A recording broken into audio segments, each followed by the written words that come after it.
C.S. Lewis foi certamente um dos maiores escritores da história. E muitos dos seus pensamentos têm sido muito valorosos para grandes líderes e cristãos em geral. Não há dúvida de que há muito do que se aproveitar de suas obras, mas também de que devemos filtrar como deve ser a nossa relação com qualquer autor. No caso de Lewis, tem que ser uma peneira muito mais precisa. Lewis errou muito em muitos pontos de sua teologia. Você não gosta e não concorda com Lewis? Beleza, em muitos pontos eu também não. Mas se eu fosse falar apenas de pessoas de quem eu teologicamente concordo plenamente aqui, só teria vídeo sobre mim. Concorda? Falar sobre C.S. Lewis para mim não é tão fácil quanto os outros autores e biografias aqui do canal. Isso porque meu contato com Lewis era apenas de sua literatura. E eu confesso para vocês que quando eu ouvi o nome de Lewis eu não gostava tanto, até conhecer os seus livros. Hoje Lewis é um autor querido por mim. Fiquei impressionado pela pouca quantidade de informações sobre ele na internet. É um velho caso onde as obras ficaram acima do próprio autor. Mesmo assim, esse vídeo está inspirador. Eu te convido a ver até o final, deixar o seu gostei e compartilhar com seus amigos e familiares.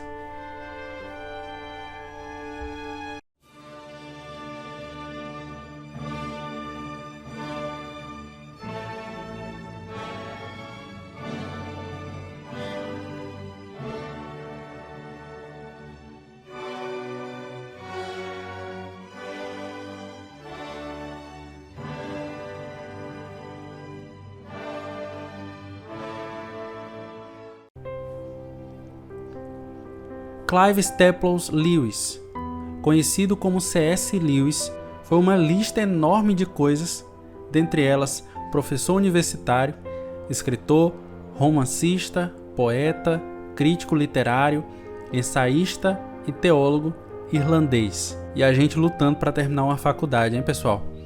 No século XX, temos uma lista enorme de bons teólogos, mas na área de apologética, um dos nomes mais queridos e lembrados está o de Lewis. Você sabe quem foi C.S. Lewis? Aliás, Lewis pôs um apelido nele mesmo que pegou. Ele se chamava de Jack, que até hoje é conhecido pelos amantes de sua literatura.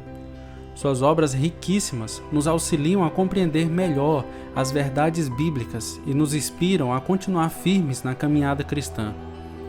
Nós todos sabemos que a Bíblia deve ser a principal fonte de leitura dos cristãos, mas também sabemos que há livros excelentes que ampliam nosso conhecimento e devem ser apreciados. Nascido em Belfast, na Irlanda, em 29 de novembro de 1898, Lewis cresceu no meio dos livros da seleta biblioteca particular da sua família, criando nessa atmosfera cultural um mundo todo próprio, dominado por sua fértil imaginação e criatividade. Lewis lia clássicos, amava os livros, e isso criou nele um caráter introvertido, um rapaz que se trancava do mundo para sua própria mente, deleitando-se em sua criatividade imaginativa. Clive foi descrito como uma criança sonhadora, e foi quando tinha 3 anos que decidiu adotar o nome de Jack, pelo qual ficaria conhecido na família e no círculo de amigos próximos durante toda a sua vida. Quando eram adolescentes, Lewis e seu irmão Warren, 3 anos mais velho que ele, que pelo que pesquisei eram bastante próximos, passavam quase todo o tempo dentro de casa, dedicando-se à leitura de livros clássicos e distantes da realidade materialista e tecnológica do século XX.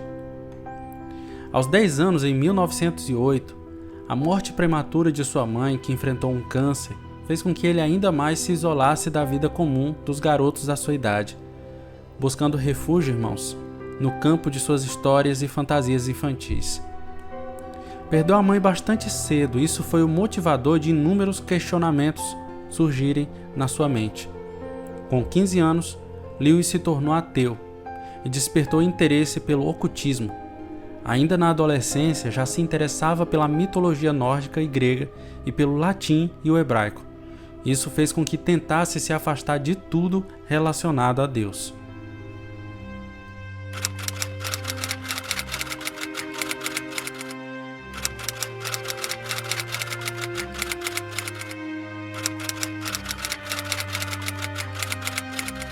serviço militar exigido pela Primeira Guerra Mundial interrompeu seus estudos. Isso foi por volta de seus 16 anos. Em 1918, aos 20 anos, retornou aos estudos. Lewis tinha um relacionamento bem conturbado com seu pai, tanto que ele nem se despediu para ir para a guerra. No futuro, Lewis se arrependeria da forma como tratou seu pai durante a sua vida. Olha que história interessante. Durante a Primeira Guerra Mundial, ele conheceu outro soldado irlandês, Paddy Moore, com quem teve grande amizade. Os dois fizeram uma promessa: se um deles morresse no conflito, o outro tomaria conta da família respectiva. Moore faleceu em 1918 e Lewis cumpriu seu compromisso. Após o final da guerra, procurou a mãe de Moore, a senhora Jane Moore, com quem estabeleceu uma profunda amizade até a morte desta em 1951.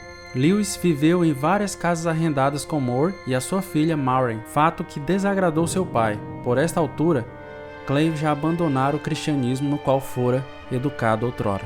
Aos 22 anos ele se formou com louvor em letras e literatura. E claro, irmãos, ele também se formou em teologia e linguística de 1925 a 1954. Daí em diante ele se tornou um professor de literatura medieval e renascentista na Universidade de Cambridge. Tornou-se altamente respeitado nesse campo de estudo em toda a Europa, tanto como professor quanto como um escritor. O seu livro, A Alegoria do Amor, um estudo da tradição medieval, publicado em 1936, é considerado por muitos seu mais importante trabalho, que ganhou o Prêmio Memorial da Literatura. Daí, na Universidade de Oxford, ele acabou conhecendo vários escritores famosos, como Tolkien, que para quem não sabe é o autor daquele livro e daqueles filmes que ninguém conhece, O Senhor dos Anéis, de quem viria a se tornar grande amigo, discutindo com quem, numa noite de 1931, acabou se convertendo ao cristianismo. Ele também foi amigo de Chesterton. Como eu falei, no final da década de 20, ele acabou se convertendo ao cristianismo pela influência de vários conjuntos de pessoas, dentre eles George MacDonald, que era um clérigo, o Tolkien e o Chesterton. Lewis descreve o processo em seu livro Surpreendido pela Alegria. Sei muito bem quando se deu o passo final. Embora me escape como, fui levado até o zoológico numa manhã ensolarada. Quando partimos, eu não acreditava que Jesus Cristo era o Filho de Deus, e quando chegamos ao zoológico, já cria. Foi a caminhada mais importante na vida de Lewis. Isso virou até documentário e tem sido bem discutido em artigos e podcasts. Ali foi um momento onde ele passou de ateu a um defensor do cristianismo.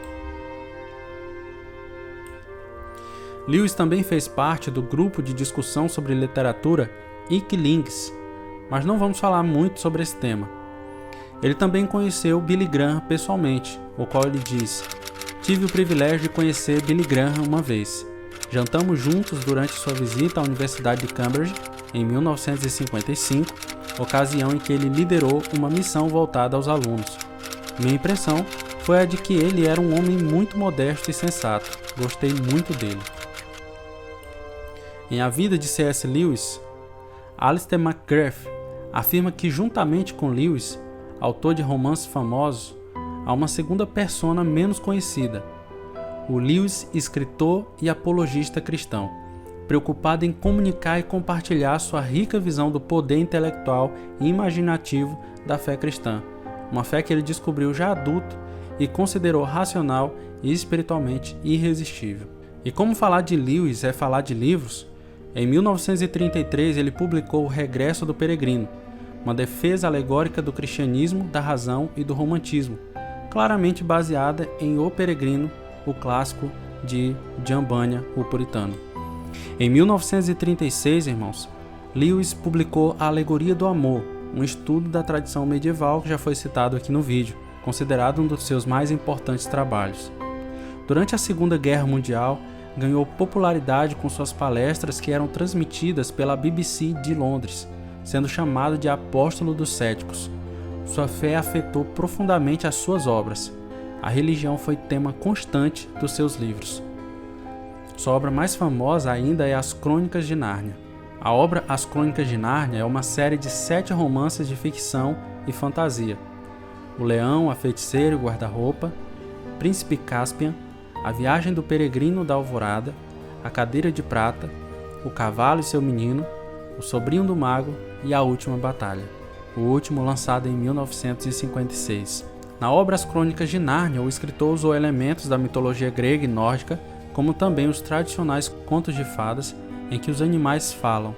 A magia é frequente e ocorrem batalhas entre o bem e o mal, onde Leão Asla ajuda a derrotar a feiticeira e trazer a paz de volta a Nárnia. Essa obra foi traduzida em mais de 41 idiomas e adaptada para a televisão e o cinema. Lewis foi esse cara que conseguiu ser amado pelos dois lados, temperando seus contos com o cristianismo, um habilidoso defensor da fé cristã. Explicava de forma simples as mais complexas questões filosóficas cristãs que existiam em sua época. Suas posições teológicas podem não serem todas corretas, como ocorre com todos os personagens da história. Ninguém acertou em tudo, mas seu legado é incrivelmente gigantesco. Uma árvore de muitos frutos bons, que defendeu inteligentemente a sua fé à luz daquilo que aprendeu no decorrer da sua caminhada. No início de junho de 1961, Lewis começou a ter problemas de saúde e foi diagnosticado com inflamação nos rins que resultaram em envenenamento do sangue. A doença fez com que perdesse o período de outono da Universidade de Cambridge. Apesar de seu estado de saúde começar a melhorar gradualmente em 1962, voltando em abril. A saúde de Lewis continuou melhorando. Em 15 de julho de 1963, adoeceu e foi internado no hospital. No dia seguinte, às 5 horas, sofreu um ataque cardíaco e entrou em coma. Inesperadamente, acordou no dia seguinte, às 2 horas. Depois de receber alta do hospital, Lewis voltou ao lar, embora estivesse doente demais para voltar ao trabalho. Assim, renunciou ao cargo em Cambridge, em agosto, e sua condição continuou piorando, e em meados de novembro foi diagnosticado com estágio final de insuficiência renal, e em 22 de novembro de 1963, exatamente uma semana antes de seu aniversário de 65 anos, entrou em colapso em seu quarto às 5h30 e morreu poucos minutos depois. Foi enterrado no cemitério da Igreja da Santíssima Trindade. Seu irmão Warren foi mais tarde enterrado no mesmo túmulo, a saber em 1973. Bom, Lewis morreu no mesmo dia do presidente dos Estados Unidos, John Kennedy. Isso fez até com que um artigo fosse escrito posteriormente. C.S. Lewis faleceu em Oxford. E tem um filme sobre ele, mas não tem streaming do Brasil o filme. O filme se chama O Mais Relutante dos Convertidos. Baseado na vida de Lewis, estreou nos cinemas americanos em 2021, mas sua distribuição mundial foi bem limitada. Se por acaso você tiver uma informação adicional sobre Lewis, você pode deixar aqui nos comentários. Posteriormente a gente vai tentar fazer mais vídeos sobre ele, buscar mais materiais sobre a vida de C.S. Lewis. E é isso, meus irmãos. Apesar de todas as polêmicas teológicas de Lewis, ele é um bom escritor, ao qual, na minha opinião, todos os cristãos deveriam conhecer. Que Deus abençoe a vida de vocês e até a próxima história, se Deus quiser.